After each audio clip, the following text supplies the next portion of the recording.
It's like my lecture now. Everyone's turning up right on time, a couple of moments late. Okay then, good afternoon, good morning. Welcome everyone. It's the 208th Reading Online Sports Economics Seminar, hosted by the University of Reading, sponsored by the Sports Economics Review. We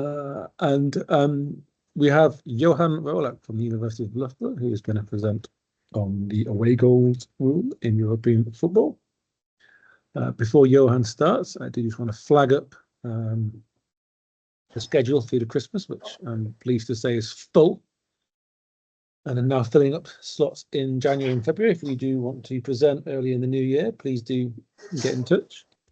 I do also want to advertise those of you that have that are in the WhatsApp group. If you want to join the WhatsApp group, please do send me your phone number. We have a WhatsApp group which kind of doubles up as a bit of a sports economics community. But I do want to share with you. I'm going to find the PDF. A little bit of advertising for our conference on the 10th of December. And just to also say, starting on the 5th of October, probably a bit too late for most of us, is the Play the Game conference. But if you're going, I hope you have an enjoyable time at that conference. Quickly share the right window. We have a football analytics conference. It's a joint event between Syracuse University and Oldham Athletic. It's going to be on the 10th of December up at Boundary Park, Oldham. Manchester Airport is convenient for Oldham Athletic, as is Liverpool, Leeds Bradford, if you're thinking about getting into the UK, and well connected into the UK transport network. If you're interested, you can hit that QR code and you can register interest. If you're interested in presenting or organising a session, please do head there. We had an event similar to this in February, which was a great mix of academics, those in the industry, as well as football fans. So a great mix of attendees. One of the speakers is going to be the director of football. Technical director from Newcastle United. So we've got a range of football clubs in the industry represented. That's all from me. Johan is going to be happy to take questions as we go along. So Johan, please do take away your presentation. Sure thing. Hopefully you can all see that. Yeah. Super. So thank you very much for the invitation. This work is from my former PhD student at the University of South Carolina, which is Matteo Marquez Auser's work. I was advising him there, and we've also got half my former colleagues on the paper, Tom Regan, Tyler Skinner and Matt Brown, who've also contributed to this. Nick Watanabe still has refused to be on the paper, so I'll just put that on the record.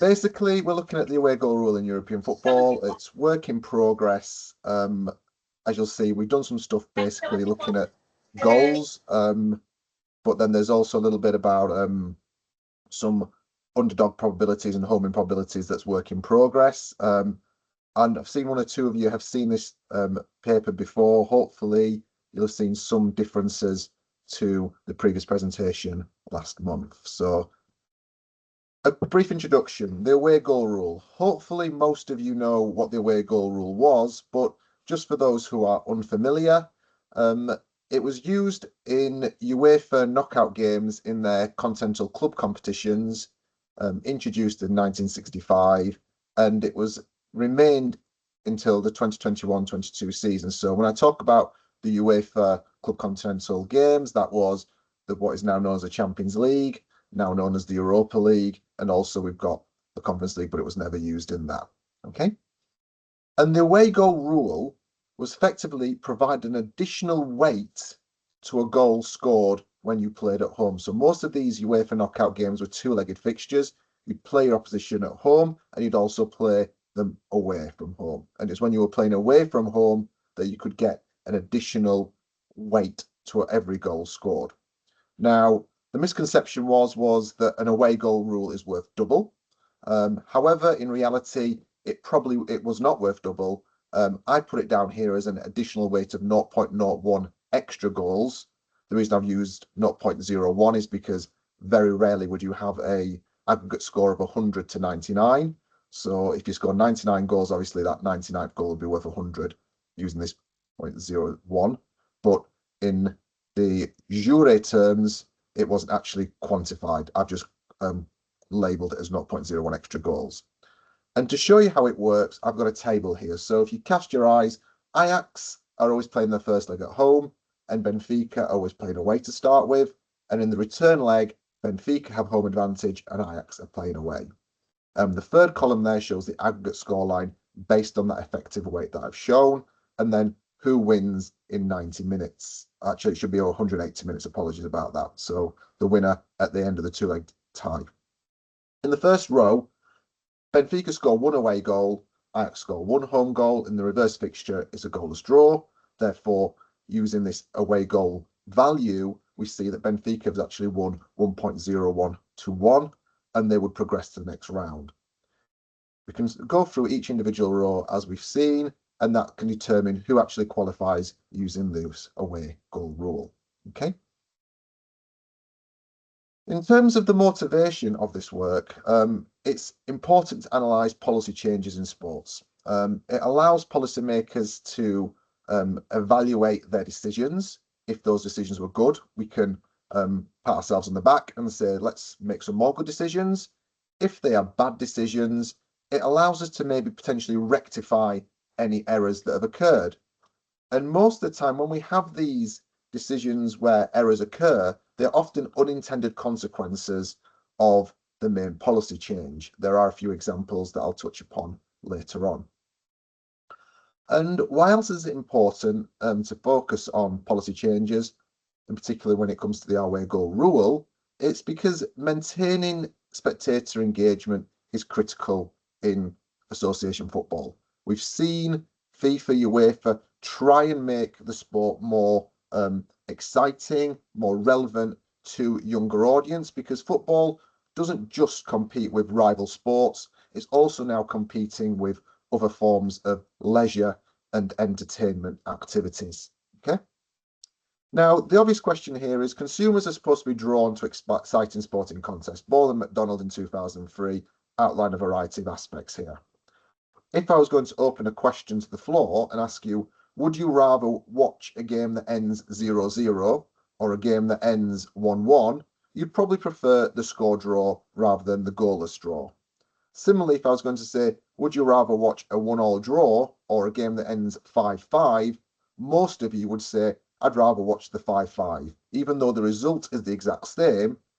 When more goals are scored, when more points are scored in baseball or in hockey, let's say, our preferences, we typically prefer those kind of fixtures and games, okay? And in a kind of a joking sense of way there, we've also been conned by Major League Baseball and all those rich baseball owners into studying competitive balance. We've been convinced that it matters. So that's where the home win probability aspect comes in to play. As we'll see later, this work is kind of hot off the press to a certain extent. We don't actually have the results tables there. The data's available and we're just about to run through the regressions. But there is a preference where Brad Humphries shows that we do like this underdog. And potentially, if this away goal rule reduces the probability of an underdog succeeding, perhaps this may be bad for us when we look at this policy. Similarly, in my opinion, there's not enough attention paid to risk management or the risk return trade-off in the generic sports literature, even though it happens, or it's very common in sports. So should I say, we do study it, but given the amount of risky decisions in sports, we don't look at it very much. The example I'm going to give here is Halifax Town. In 2002, 2003, ITV Digital, the television producer, went bankrupt. Halifax Town tried to gamble for resurrection with all those losses in 2005, 2006. They reached the playoff final in the National League, which was formerly the conference, lost on penalties, and then became bust and reformed as FC Halifax Town in 2007, 2008. So we see this quite common in sport, this how risk management and how risk is associated, but perhaps we don't study it as much as we should. So in terms of the research questions and the main results, there's probably no worry that I won't finish this because it's quite a short paper in the end. The main research question is, did the away goal rule stimulate attacking play? An attacking play is crudely proxied by the number of total goals scored, home goals scored, and also away goals scored. Okay. You might ask, well, there may be better measures such as total shots or shots on target or the number of corners or offsides, but specifically we focus on goals scored because that is what the away goal rule is focusing on. The away goal rule was it rewarded an away goal, not how many shots on goal you have when you play away from home. And we answer these 3 questions.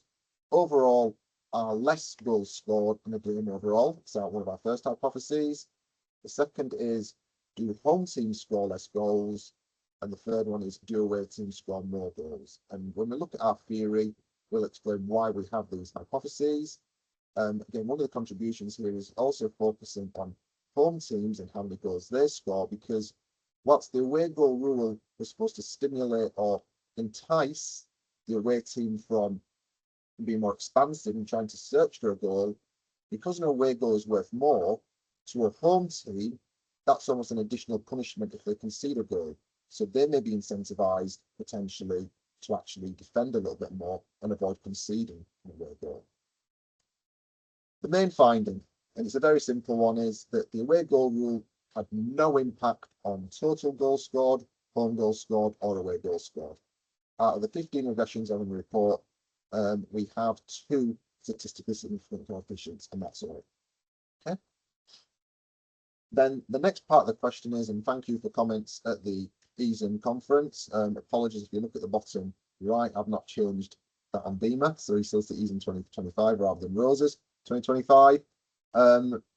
Did the away goal rule help the underdog? So when we had a weaker side playing, in particular, say the last 16 of the Champions League, or an underdog somehow managed to get through the group stage, did the away goal help them win a fixture? Unfortunately, we're a day too early to actually know these results, because I tell you, actually sent the data over last night. I've not had any time to look at it today and put some results on, but give me a couple of weeks and then that should be updated in the revised manuscript, along with some hopefully some very helpful comments from today. Okay. So in terms of the theoretical framework, we focused predominantly on game theory and specifically the subfield and mechanism design.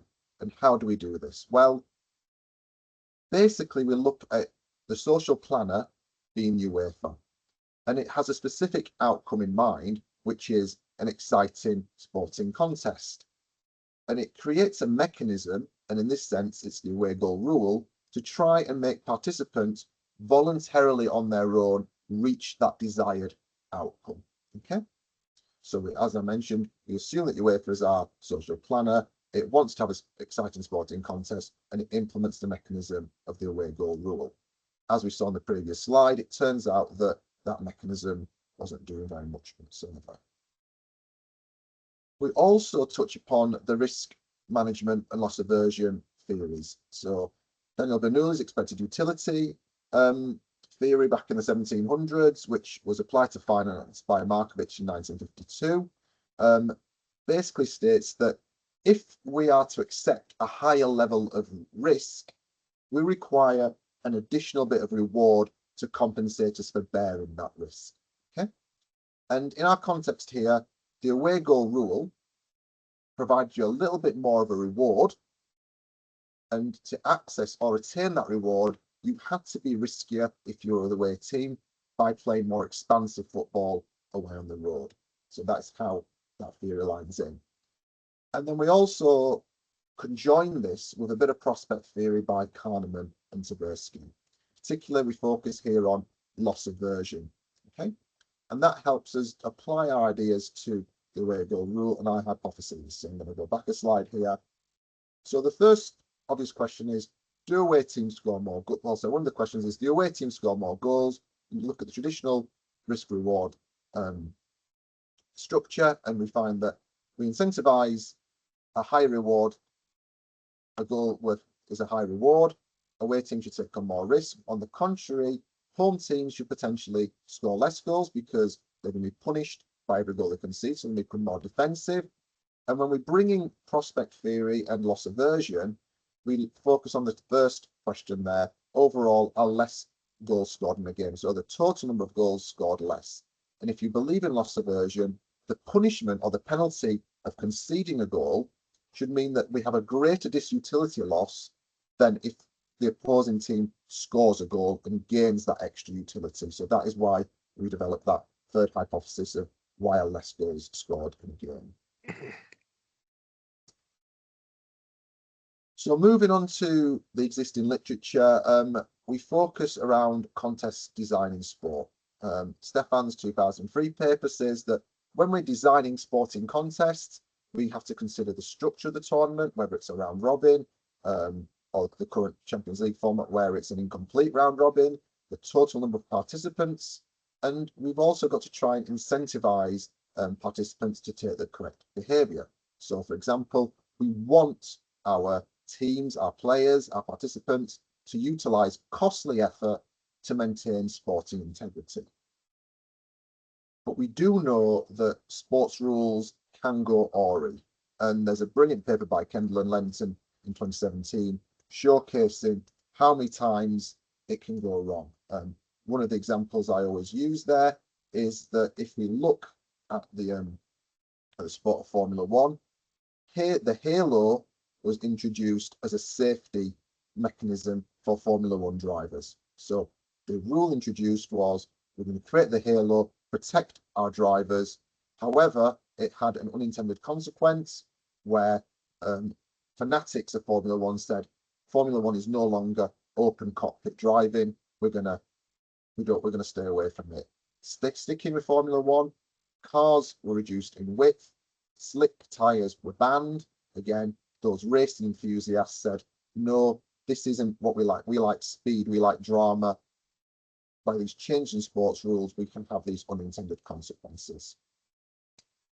Contest design's been also very heavily examined in football. I could probably cite half of Laszlo's papers, so he's got quite a few of those. Alex Krumer's got a recent one, and I've got one as well. And it's been on a variety of factors. For example, are there backdoors to qualifications to major tournaments? Do teams who play in top elite European football competition, do they get spillover effects, etc., in their domestic leagues? There's also been studies on risk and reward in sport, and the top two there are just examples of standard risk reward, and the bottom two papers there illustrate a little bit of prospect theory. So in 2006, Roma examines fourth down choices in American football. So when a team is faced with a situation whether to go for a field goal or a touchdown, it shows that teams and coaches are more conservative and would rather take the 3 points rather than gamble for the 6 points of a touchdown. Similarly, there's a paper with Lionel Page and everybody in 2017 examining should tennis players replicate their first serve after a first fall.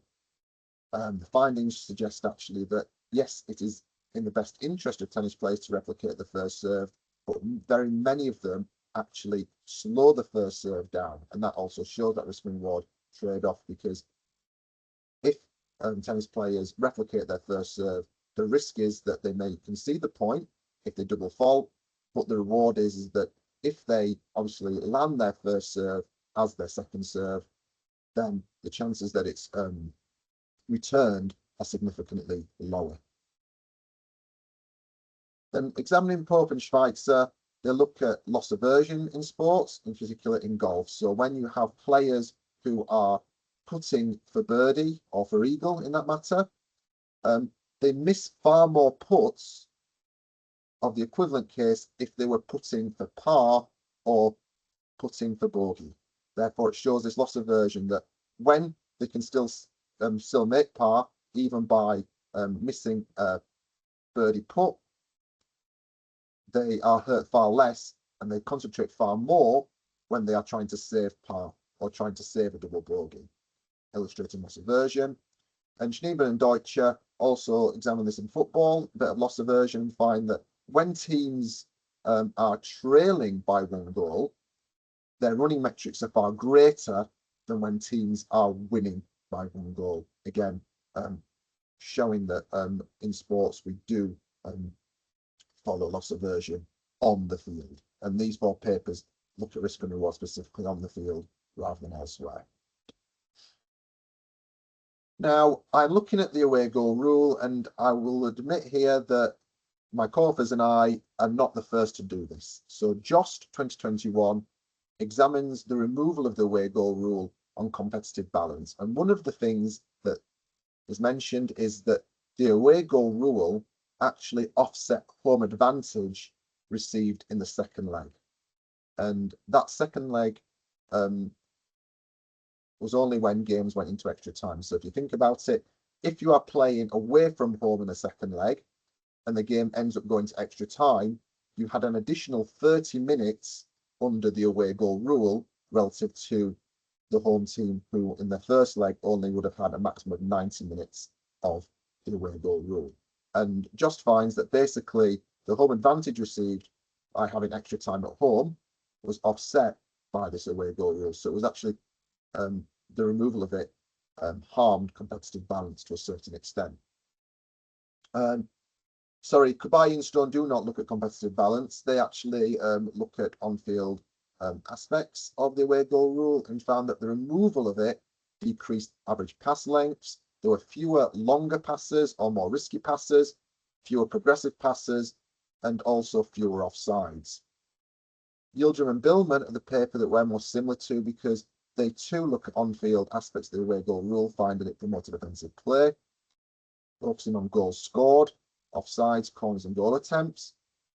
Our differentiation to this paper is that we focus on goals scored rather than the other metrics, and how we try and identify the coefficient on the away goal rule is our main contribution. And then obviously the added aspect of the underdog, how the removal of the away goal rule impacted the underdog. So moving on to our materials and methods, the data is exclusive from the Champions League, and we take our data from 1997 to 98 up to present. So you may say, well, the Champions League, the away goal rule existed from 1965 to 66. Why have you gone from here? Well, in 1997 to 98, it was the very first season where 2 or more clubs from the same nation were permitted to play in the Champions League. So you could have had a Manchester United and an Arsenal both playing the Champions League. Whereas prior to that, only Manchester United or Arsenal or whoever were allowed to play in this UCL. A second question you may have is, whilst you've got the Champions League, the away goal rules also in the UEFA Cup, now known as the Europa League. Why are you only focusing on that one exclusive competition?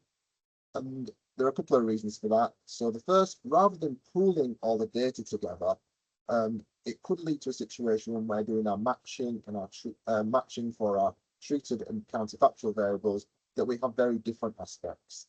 There's also the aspect that in the Champions League, you may drop down into the Europa League by finishing in 3rd place in the group stage, which might also create some funny dynamics. And there was another reason which has evaded my memory why we're focusing exclusively on the UCL rather than the Europa League. Come to think of it, I think it was to do with team turnovers, which I'll mention later.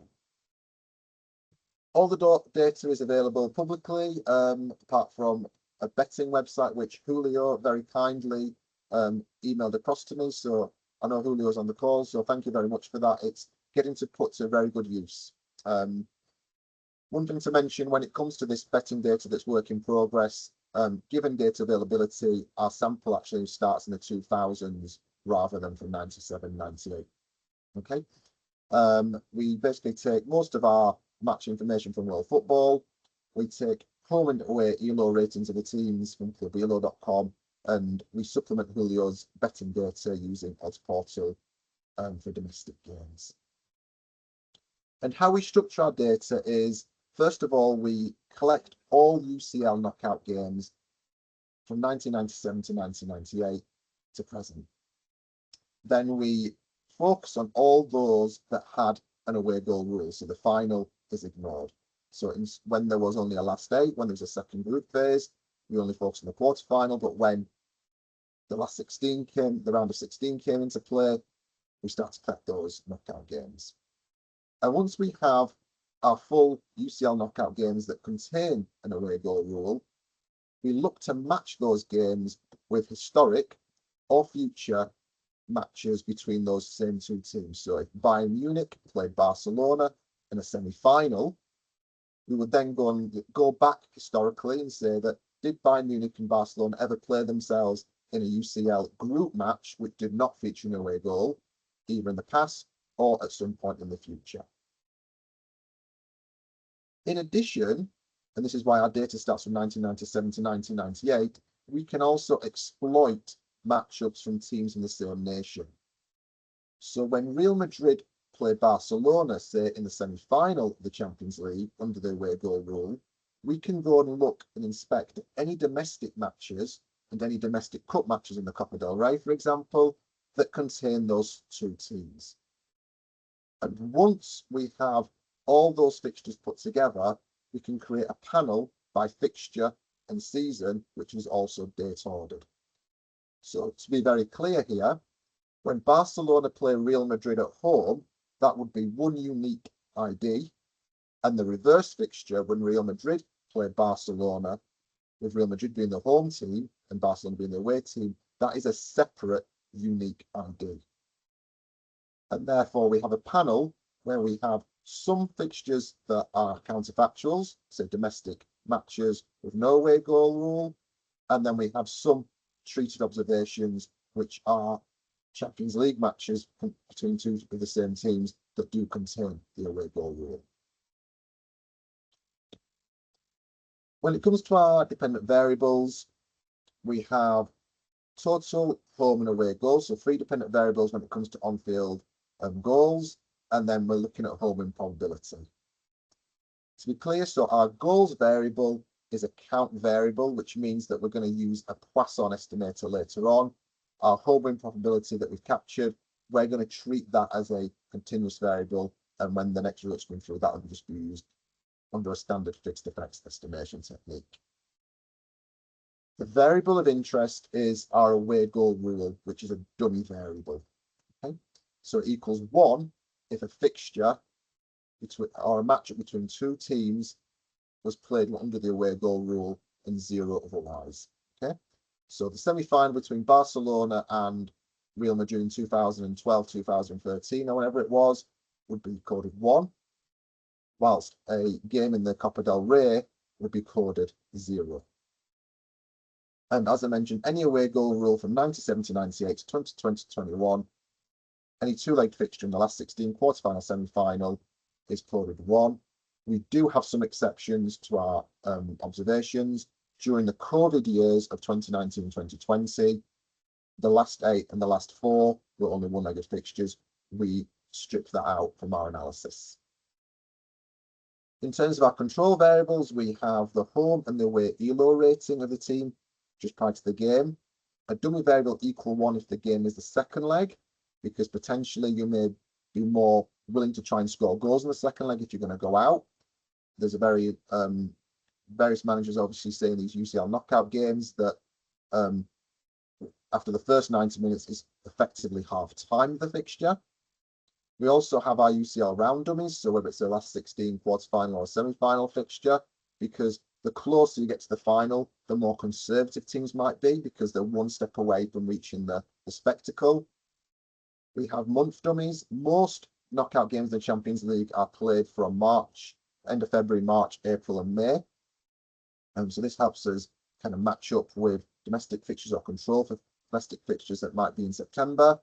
We have evening kickoff dummies because most Champions League games are played at night. And we also include an aggregate scoreline. So if it's a 1-legged fixture, that'd be 0-0. If it is a second-legged fixture, obviously would include how much a team is trailing, the home team is trailing, or how much the home team is leading by. Okay. And as I mentioned, we also have fixture and season fixed effects, which bring us to the next slide about our estimation technique, or the chosen estimator. Actually, I'll be in 2 slides' time. So here are the summary statistics of everything that we have. That should just, I'll give you a few seconds to eyeball that data. Hopefully you should see there's nothing too worrying there. We do have 20% of our observations follow the away goal rule in the complete sample. We also find that when it comes to the first leg margin, most are 0. And obviously we have about 44% of our observations are domestic league matches. So the remaining 56% are Champions League matches or domestic cup matches. Give me a few seconds. I believe the 7-goal minimum, the -7 on the first leg margin is, was that Bayern Munich killing a team 8-1 in the first leg. So they start the second leg with a huge positive goal difference. So in terms of the empirical method, a conditional Poisson estimator is used when we're looking at goals scored. We're going to use traditional fixed effects when we get our win probabilities. Our conditional Poisson implements maximum likelihood. I will mention that we use a time dummies in our specification, but in one of the columns, so it's when we look at a domestic game within one season, we use a time trend because the maximum likelihood is just spending hours and hours trying to converge, and that's because of the low number of observations, etc., etc. A conditional Poisson is used and preferred to a negative binomial because it's very difficult to estimate, in my mind, that over dispersion parameter. And if you actually go look at the data, when we look at our means of our variables and the standard deviations, the data really isn't over dispersed anywhere. So that's why we go ahead and focus on that conditional Poisson. And how we identify the away goal rule effect, it's basically on subsample analysis. And this is very similar to Stefan's EJ paper in 2001, looking at matchups between the FA Cup and matchups in standard leagues, focused on competitive balance. So all in all, there are 5 different subsamples used. So the first is we just have all fixtures containing an away goal rule versus any match game between the Champions League or domestically. And in that situation, that's where we get the 20%, which is what the summary statistics showed. So away goal rule, in 1 in 5 matches is an away goal rule. Then we just focus only on Champions League fixtures versus Champions League away goal rule fixtures. And what we mean here is if there is a match in, say, the quarter semi or last 16, we match those 2 teams, so Bayern Munich versus Barcelona, against previous UCL fixtures in the group stage or future UCL fixtures in the group stage. In this example, we get 41% of our sample are treated observations. Then we'll exploit within variation of in domestic seasons. So here we would look at matchups between 2 teams of the same nation. So Liverpool playing Chelsea, Manchester United playing Arsenal, Barcelona, Real Madrid. And then we just focus exclusively on any domestic fixture, league and cup. And here we have a situation where, because you get so many league matches, you get 2 every season, our away goal rule number of treated observations falls to 4%. And the next thing to ask is that it might be that league matches are fundamentally different to cup matches. So in our 4th subsample, we just look at any domestic cup fixture of 2 teams from the same nation versus those cup fixtures containing the away goal rule in Europe. So Manchester United playing Chelsea in the FA Cup 5th round would be our counterfactual versus the treatment of Manchester United playing Chelsea in, say, the quarterfinal of the Champions League. Here we get 22% of our observations are treated. And then it might be the case that comparing Bayern Munich playing Barcelona in 1997 and 1998 in a group game, it might be very different to them the team playing in 2020 to 2021 in the semi-finals of the Champions League. So then we focus on any games with one season of that away goal rule fixture. So I know it says domestic games, it's Champions League games and domestic games. And in that example, we get 24% of our observations are treated.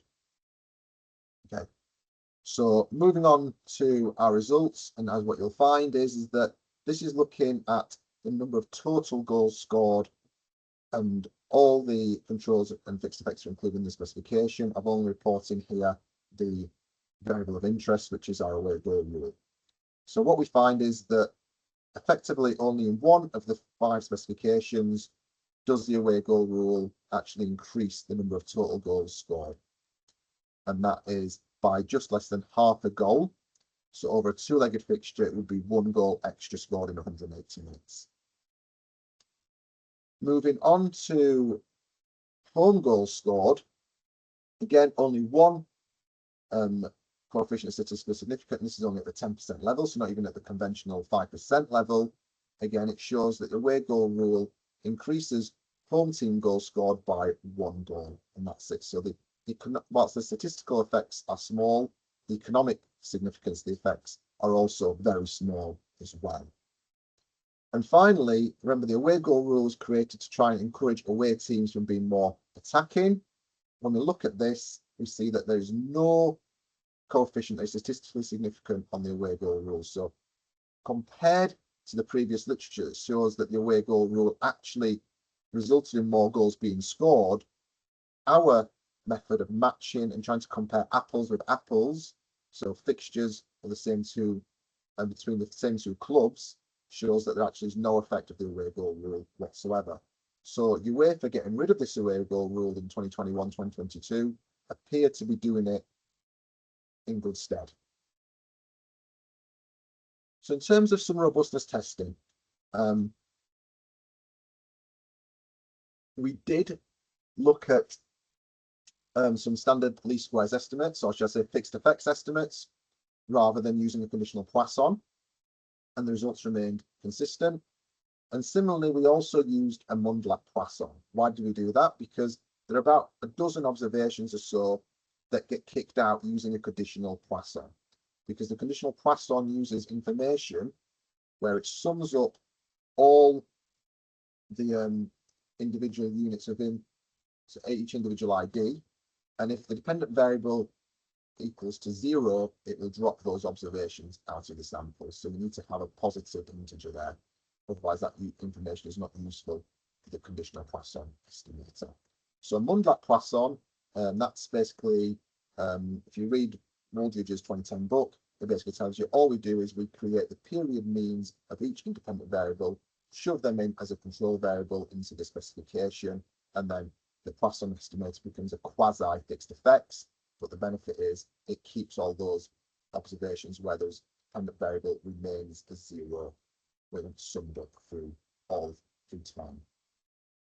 So our results are not biased by the disinclusion of those observations. Thank you for some comments from, I believe Georgie was one of these comments, and which we have also examined in robustness testing. So there may be some games which are dead rubbers. So if I go back to our summary statistics, it allows me to do so, yeah. We can see that if we focus on the first leg margin, some teams are already leading by 7 goals, some teams are leading by 5 goals when the second leg is done. These games might be dead rubbers, where it's very unlikely that a team's going to blow a 7-goal lead, and that might influence the results. Therefore, what we did is we removed all observation where a team trails on aggregate by 2 goals or more, and the results remained the same. There's also the aspect of first mover advantage, and this really matters particularly in the round of 16, but to try and avoid this first mover advantage and see if that is actually biasing the results, we only contain second leg fixtures of the treated observation. The results remained the same. And then obviously when we look at the round of 16, when it becomes in the Champions League, if you finish second in your group, you are unseeded and you have to play a group winner who is seeded in the last 16. Now, in the last 16, the team that wins their group has the privilege of playing the second leg at home.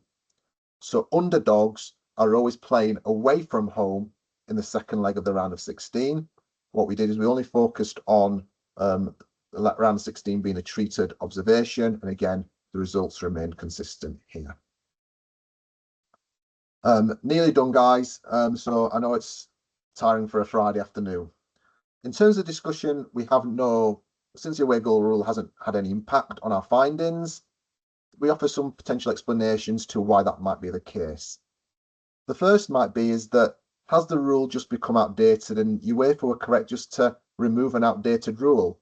The rule was brought in 1965-66, and one of the reasons stated why it was brought in was to try and offset some home advantage received. So teams on the road would have the away goal rule to compensate them for the travel, etc., that need to do.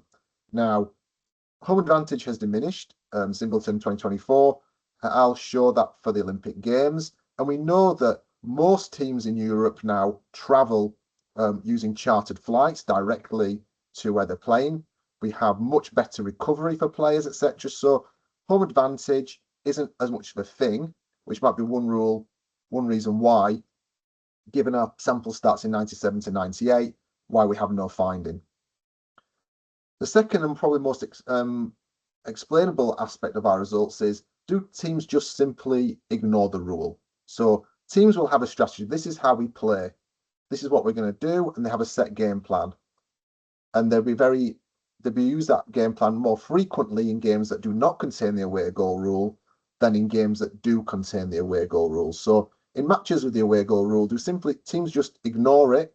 They don't think anything about it and just play their normal game, which is why we have no impact of it. And then the final thing is it just that the weak incentive structure existed with the away goal rule? So I put it down as being worth 0.01 extra goals. What if the away goal really was worth double? So it might be a case that the reward provided to an away goal just wasn't worth the risk. If every away goal scored was worth double in absolute terms, so if I scored 3 goals on the road, that actually counted as 6 absolute goals, we may have seen some effects. Okay, I know that is quite a dramatic increase, but that might have been the incentive structure required to make teams change their behaviours. And on the final slide, the removal of the away goal rule policy appears to have been a smart decision by UEFA, because from a goal scored perspective, it has had no impact whatsoever on there's been no more goals scored by the away team. Home teams are not scoring less. The total goals scored are not less as well, which goes against our theory. We still need to value the competitive balance aspect, but as JOS 21 shows, it did lose some of that home advantage of where the away team got an extra 30 minutes in extra time to score an away goal. However, if that was a worry for UEFA, they could have possibly just removed the away goal rule concept in extra time. In terms of the next steps, we've got all this betting data to work on, and this is open to the floor for questions. Do we require some actual matching estimators? Should we actually do some propensity score matching or Corson matching? Are there any other covariants you think we need to include in the model? And obviously, I think we're pretty happy with our outcome variables, because other things that we looked at, such as do teams play more defensive formations, yes or no? Formations can be very subjective. You might say that a 3-4-3 is very attacking, but a 3-4-3 could easily become a back 5 with the wing backs playing deeper and be more defensive. So we try and avoid that subjective nature there.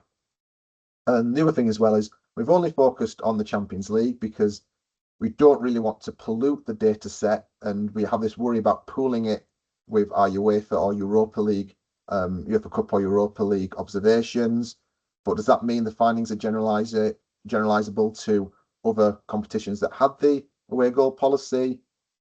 Not so sure, but that's it. So I'll just say thank you very much, and looking forward to some questions.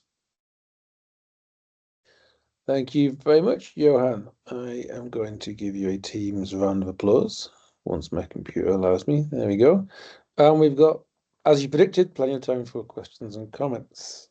So thank you for a very interesting talk. Thank you for a quick talk to allow lots of time for questions and comments. Ian, first up. Hi, Johan. So one of the reasons for your findings, I thought you were going to maybe talk about would be possibly the strategic effects of this mechanism. So you set the presentation up by framing it in terms of mechanism design. And so I was wondering, without writing down what the payoffs are for these people, whether there is like a strategic explanation for why we don't get an effect. And I think it would boil down to, how we expect the teams to respond. So if I'm the home team and I expect you to attack more, so what is my best response to that? So is that for me to attack more myself, or should I defend more myself? If I do attack more, does that actually mean that the other team has to invest more in defending? So ends up in the end scoring fewer goals. So I think potentially there is some interesting strategic effects. In the end, whether writing all that down is worth it or not, I don't know, because it might be just as you said that the policy isn't enough to move the needle. So it might just be that it's only a small incentive, and all the strategic effects that there would also be very small, and so in the end you don't get anything. But yeah, I wonder if it's interesting to try to think about the strategic interaction a little bit more. So, but yes, that's a good point. So basically, a little time model, look at the extensive form and just backward induction, work it through and supplement the paper like that. Yep. Or a bit more.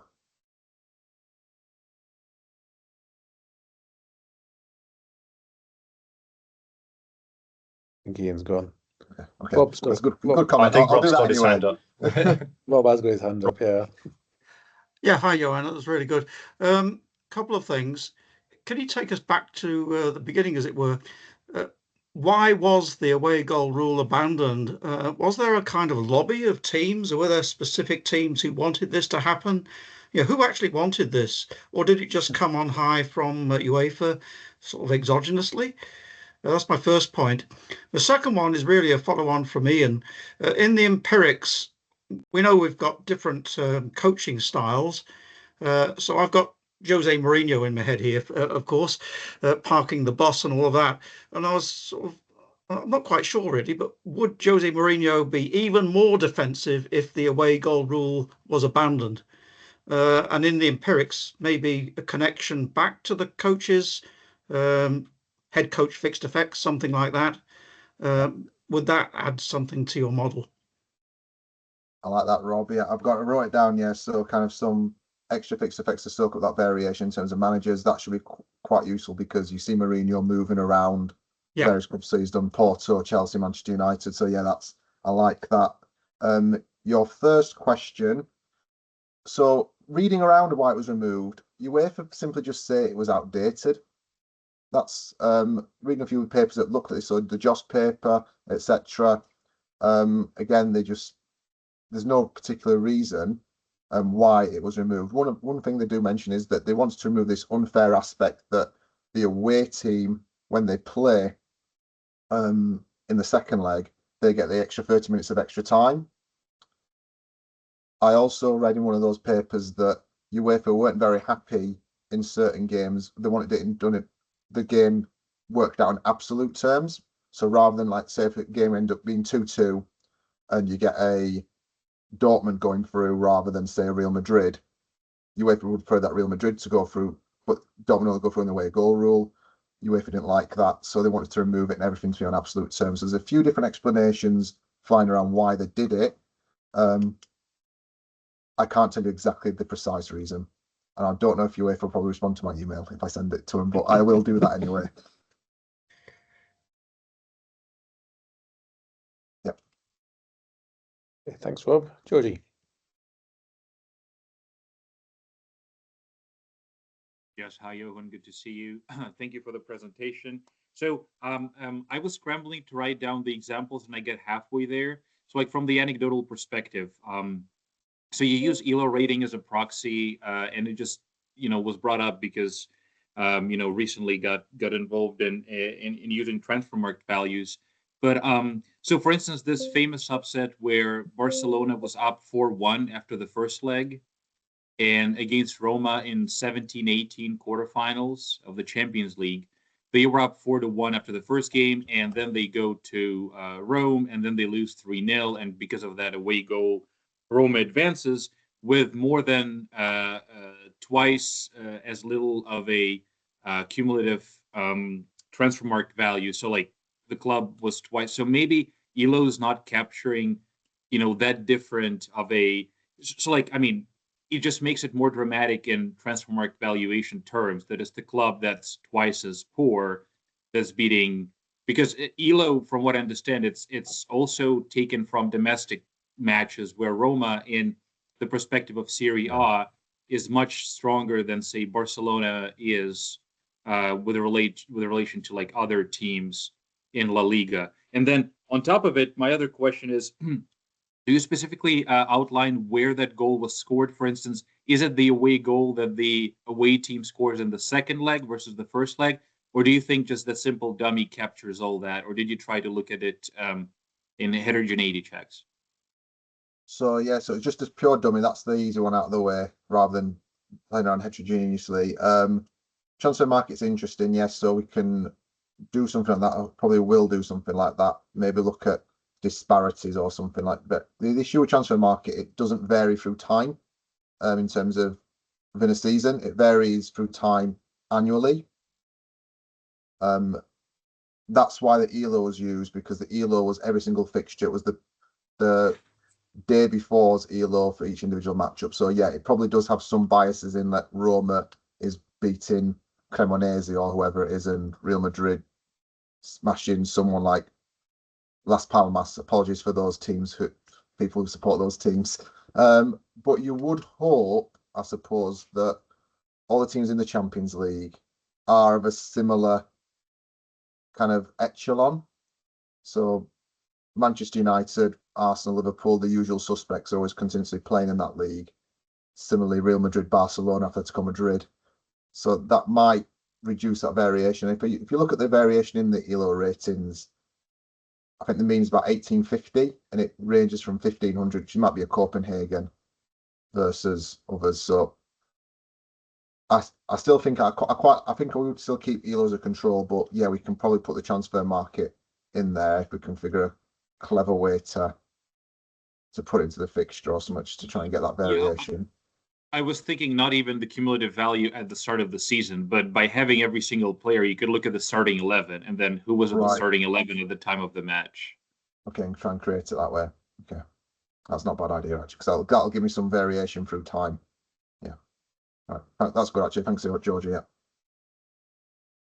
it's probably worth looking at how, I don't know how Club ELO do it, right? Because I've been doing quite a bit recently when I've been constructing my own ELO ratings of up-weighting Champions League and cup games for precisely that reason, that they allow you to better calibrate, teams across countries, teams across competitions. I don't know exactly what Club ELO does, but I guess my question to you, Johan, is why don't you do your own ELO ratings? I don't have the time, but Matteo will. It's a good point. Yeah, no, that's not bad. Just to do, we could do level everyone at 1500 initially, 97, 98, and anyone coming in at 1500, and then that'll be a good robustness check and just focus on Champions League ELOs. Yeah, that's not a bad idea. Stefan's going to come in and talk about transfer market values now. No, I was going to say how mean you are, James. What a nasty thing to say about having to do his own ELO ratings. I think. No, I was just wondering about something sort of slightly different, which is you look at this from the perspective of, does it change the results? Does it change the outcomes of the games, right? But maybe another way to look at it is say, does it change the excitement of the games? So, and I'm sitting here trying to figure out in my own head and do a complete blank. Where I have no idea whether I think it's more exciting or not to have an away goal, because the other thing about it is it's not just that you've substituted you've taken the away goal rule away, right? Because then the other thing you have to do is once you've done that, you have to still find a way to settle ties, right? And so that means the introduction of the penalty shootout. And of course, that again, I don't know what is there a paper on penalty shootouts and whether home teams do better in penalty shootouts than away teams? I kind of feel there ought to be a paper on that, but I don't remember. Do you know what the data says on that? I couldn't tell you on that one, but I'm just quick question here for you, Stefan. To appease that, would you say maybe if we removed all the games, so keep the games in extra time and just subsample those that end up going there and seeing what happens then to finish off to see if there's more. So basically, are there more goal scores in extra time only under this rule rather than not? Right. So you have extra time and penalty shootouts. Is that how it works at the moment? Yeah. So I lose yeah. track. Okay. So yeah. So you've got two extra layers there, right? The extra time and the penalty shootout, which is so yeah. Maybe you want to distinguish those three and see whether you spot any difference. Because there are quite a few penalty shootouts, I think. There's quite a few. I think there is, yeah. So there's quite a few that go with the away goal rule through all the way through to penalty shootout. There's a few that have been won in extra time, and then there's quite a lot the way the away goal rule just determines it after 180 minutes. So, but there is a variation. I think there's enough variation in the sample that you can get some good judgment, and it's not a case where you can have like 7 treated observations. But I think there could be some subsamples in there, absolutely. So again, I don't know if anybody else knows the answer to this question. I mean, I always would guess home teams have an advantage in penalty shootouts, but maybe that's completely wrong. Maybe it's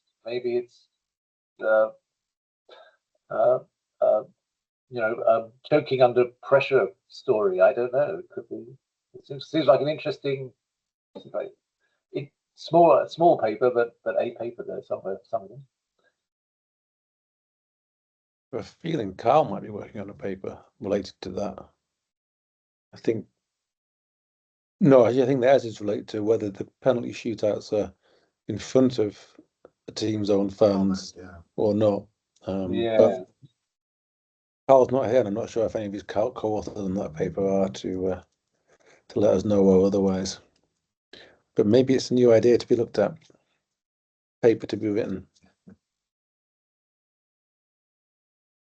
But again, just my point is that it's not one thing. You're not studying one thing. You're studying the removal of the away goal rule plus the addition of extra time plus the addition of the penalty shootout if still tied at extra time. So in some sense, you need to sort of disentangle those three changes.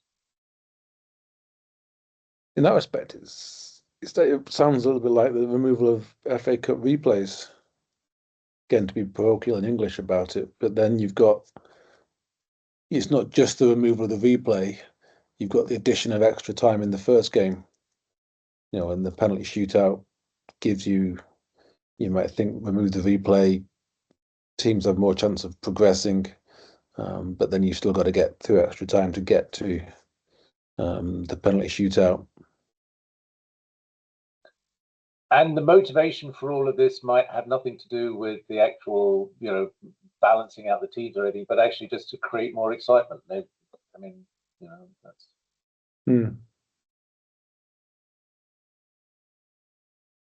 On English competitions, Johan, you made me think of the League Cup when you were talking about away goals and how that worked, because there used to be away goals in the League Cup back in the day. Obviously, that got abandoned at some point, I guess due to lack of interest. But I had a little look, and apparently before they introduced the away goal rule in the mid-1980s, you could have a replay after 2 legs. And there was even one match that had a third replay after 2 legs. But then they introduced in 1986 the away goals and penalties to determine matches. You used to have replays for the World Cup final as well, didn't you?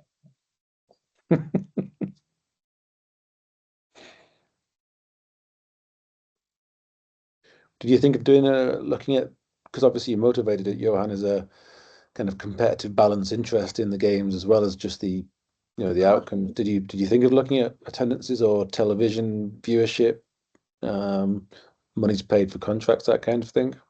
We haven't, but we'd also, one reason as well is that I'm worried about censorship on the top end as well. So you start to make complications with tour bits, etc. if you need to. Most of these teams are filling out. It probably would the Europa League or probably UEFA Cup make a better option because you've got slightly weaker teams. We've not gone down the attendance route, but the competitiveness, we're trying to look at it in terms of this underdog. So that was a comment we received last month, looking at home improbabilities and seeing that the away goal impact that home improbability? So do they think, oh, we can try and catch a win here or catch a draw with this? Does it incentivize us to do that rather than just take it? Because the idea was that an underdog, if they win 1-0 away, then at home, there's this idea that they need to score 2. If they score 1, we're still making it through, which so I think that's the idea of. But we'll see how that goes. As I said, thank you, Julio, wherever you are. It's the most helpful that data's been. Julio's got a question in the comments, by the way, which is he wasn't sure what you meant by saying nation, but I guess you mean domestic competitions. Yes, so I'll just explain that again. So when Manchester United beat Arsenal in 2010-2011 in the semi-final, those would be treated observations because they were under the away goal rule in the UEFA Champions League. We also then take those observations domestically. So when Manchester United play Arsenal in the 3rd round of the FA Cup, and also in the domestic league, so when they play at home or away in the league, and we use those as counterfactuals to that treated observation.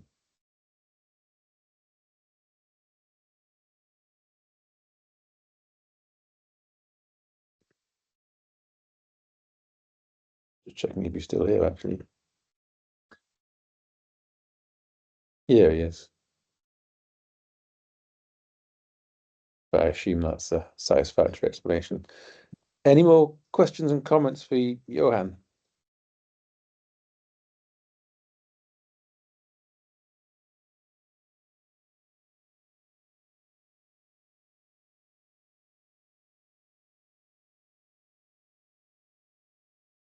We'll take the silence as a no and say thank you, Johan. Obviously, Whilst we're here, sorry, Tyler, the paper's on its way. I promise. I've seen him in the chat. Thank you, Johan. Really interesting talk. Really interesting topic. A novel way to try and understand the impact. Obviously, for something which is quite tricky to look at the exact impact of. So thank you for that, Johan. Wish you all the best as you move towards submission for that. We will return again next week, which is after the Play the Game conference, if you're going there in Finland. And we'll meet on October the 10th when we have Matthew Bond from the University of Liverpool presenting quantifying the cost of refereeing errors without video assistant referee in football. And I think he also has an alternative title which revolves around the Championship in England, which doesn't have VAR relative to the 2nd tier in lots of other European countries where there is VAR. But we'll look forward to that presentation next week. In the meantime, hope you all have a great weekend and see you all soon. Thanks, James.